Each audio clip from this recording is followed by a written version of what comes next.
इस वीडियो में तुलसी Tapovan YouTube channel के माध्यम से हम चर्चा करते हैं कि जन्मदिन कैसे मनाएं। जन्मदिन मनाते जरूर हैं, लेकिन वेदोक्त विधि से, शास्त्रोक्त विधि से, सनातनीय विधि से जिस प्रकार से जन्मदिन मनाया जाए वह हो नहीं पाता है। पाश्चात्य सभ्यता के अनुकूल आज के समय में लोग जन्मदिन मनाते हैं। आप मोमबत्तियां जलाते हैं, फिर उसको आप बुझाते हैं। तो इससे मुझे नहीं लगता कि इससे आयु की वृद्धि होती हो, मुझे लगता है आयु का इसमें शोषण होता है।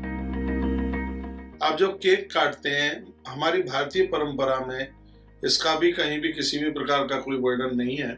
तो आप सभी भारतीय सनातनियों को मैं ये निवेदन करके कहना चाहूंगा, तो आप बच्चों का जन्मदिन मना रहे हैं, पहले आप ये देखिए कि आपके बच्चे की उम्र, मान लिया जाए बालक आपका 7 साल का है और 8वीं साल में वो प्रवेश कर रहा है, तो 7 दिए आप ऐसे बनाइए जिसमें एक एक बत्ती हो, और 8वां दिया आप ऐसा बनाइए जिसमें चौमुखा दिया हो, 4 बत्तियां उसमें हो।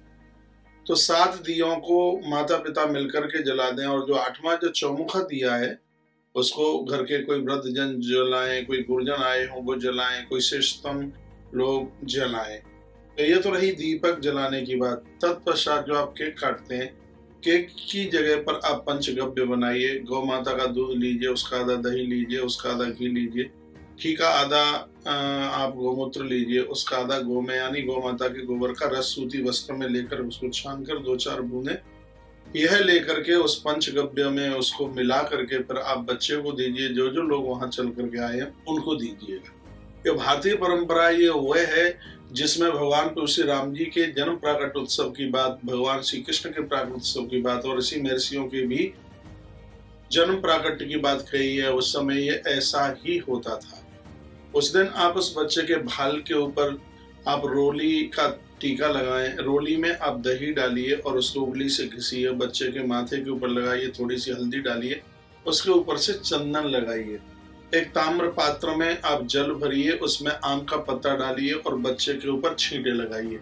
आपसे कोई भी वेदोक्त मंत्र नहीं आता है, नहीं तो वेद के मंत्र भी हैं इसमें। स्वस्ति न इंद्रो वृद्धश्रवाः, स्वस्ति न पूषा, ये मंत्र हैं इसमें, 5-7 मंत्र हैं। यदि वो भी आपसे नहीं आते हैं तो आप मंगलम भगवान विष्णु, मंगलम गरुड़ध्वजा, मंगलम पुंडरीकाक्ष, मंगलाय तनोहरि हरि, ये भी आप बोल सकते हैं। और आपसे यह भी नहीं आता तो आप मंगल भवन या मंगलहारी, द्रवोसु दशरथ अजर विहारी, ये भी आप बोल सकते हैं। आपसे यह भी नहीं आता तो सुनिए सत्य आशीष, हमारी पूजा मनोकामना थे हमारी।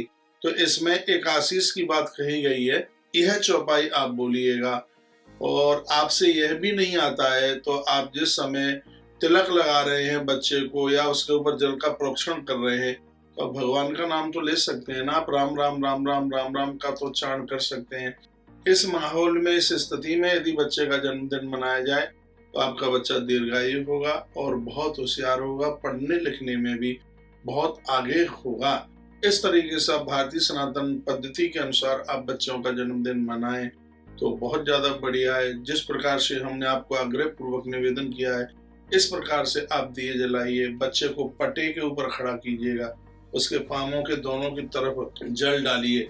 एक कांसे के बर्तन में सरसों का तेल लेकर के उसमें उस बच्चे की परछाई दिखवाइए और फिर जाकर उस तेल को दूर जाकर किसी पेड़ की जड़ों में, पेड़ के नीचे डाल दीजिएगा। तो इससे आपके बच्चे की को आरोग्यता मिलेगी, उसको किसी प्रकार का रोग नहीं बढ़ेगा, उसमें किसी भी प्रकार का चिड़चिड़ापन नहीं होगा। इस विधि के साथ, इस तरीके के साथ, इस ढंग के साथ में आप अपने बच्चे का जन्मदिन मनाइए। जितने भी वहां लोग चल करके आए उसके सिर के ऊपर हाथ रखिए, उसको गले से लगाइए, उसको कुछ मीठा खिलाइए, उसको आशीर्वाद दीजिए। ये जन्मदिन मनाने की एकदम बिल्कुल विधि है। बच्चे का जब जन्मदिन मना रहे हैं उस समय बच्चे का सिर खुला हुआ नहीं होना चाहिए, उसके ऊपर टॉवल रखिए, रूमाल रखिए, उसको छत के नीचे खड़ा कीजिए। ये बच्चे को जन्मदिन मनाने के जो एक ढंग है, वो एक तरीके हैं, वो इस प्रकार से हैं। छोटा बच्चा आप जन्मदिन मना रहे हैं, उस समय वह दादा दादी के, मम्मी पापा की गोद में हो, उस समय आप उसके कपोल को हाथ लगाइए, माथे पर उसके हाथ लगाइए, उसकी चोटी के पास तक आप हाथ लगाइए। और इस तिलक को लगाने की जो मैंने बात कही है, गर्ग संहिता में भगवान के प्राकट्य उत्सव को मनाने की एक विधि का वर्णन किया गया है। हमारे पुरातन भाषा में इसी प्रकार से उस समय जन्मदिन मनाया करते थे। पंचगव्य बच्चों को दिया जाता था, जिससे बच्चे बड़े प्रखर होते थे, बुद्धि भी उनकी बड़ी मेधा भी होती थी। इस हिसाब से यदि जन्मदिन मनाया जाए तो बच्चे के पास 3 चीजें आती हैं। एक का नाम है मेधा, एक का नाम है प्रज्ञा, एक का नाम है स्मृति। और जिसके पास में तीनों चीजें आकर के मिल जाएं तो व्यक्ति इतना प्रखर बुद्धि वाला हो जाता है, यदि वो बहुत बड़ा वैज्ञानिक भी बन जाए तो उसमें आप संशय नहीं कर सकते। आपका बच्चा उत्कर्ष को प्राप्त हो तो आप इस विधि के साथ आप बच्चे का जन्मदिन मनाइए। देखिए आपके बच्चे को कितना भविष्य में उसको उत्तुंगता और आपको कितना बड़ा शकुन मिलेगा। तो भारतीय परंपरा के अनुसार आप बच्चों का जन्मदिन मनाएं। जब आप ये जन्मदिन मना रहे हैं बच्चे का, आप गौशाला में खड़े हों उस समय मनाइए। गौशाला में आप नहीं, आप घर में ही है तो घर के मंदिर में आप यह मनाइए तो और ज्यादा बढ़िया है, जैसा कि हमारे ग्रंथों में वर्णन किया गया है। तो इस वीडियो में हमने इस बात की चर्चा की गई है कि जन्मदिन कैसे मनाएं। इस तरीके से आप जन्मदिन मनाइए और आपके बच्चों का जन्मदिन जो आप मना रहे हैं, हम अपनी तरफ से अभी से मंगल शुभकामनाएं संप्रेषित करते हैं। वह तरक्की इतनी करे कि उसकी चोटी आकाश में लगे और उसके अंदर गंभीरता इतना हो, इतनी गंभीरता उसके पास हो कि उसके तलवे सागर से लगे। प्रभु के चरणों में हमारी यही मंगल में शुभकामनाएं।